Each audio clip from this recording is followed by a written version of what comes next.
I agree with that, but ISI is like all other intelligence services, whether it's the Australian service or the American service. You're not in the business to help other people.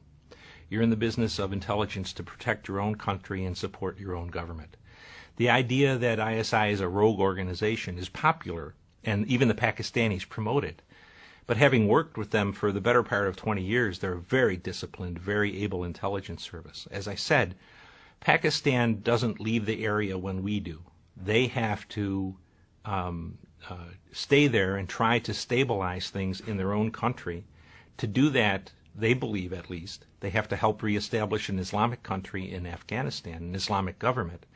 So Afghanistan, if it looks to expand, will look north to Central Asia and not into Pakistan, which in turn allows the Pakistanis to move better than 100,000 troops off of the eastern border back to their western border off the western border rather, back to the eastern border against India, which, whether we like it or believe it or not, they think is their main enemy. So I really find the situation in Afghanistan largely of our own making.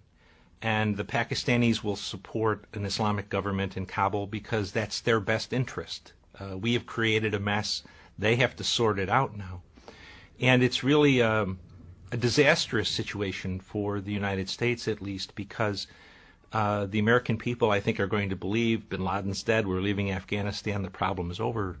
But if you look at it objectively, Al-Qaeda is now has 6 different operational platforms, where in 2001 it only had 1. And so we're much worse off. And we've also demonstrated to the Islamists that we are not,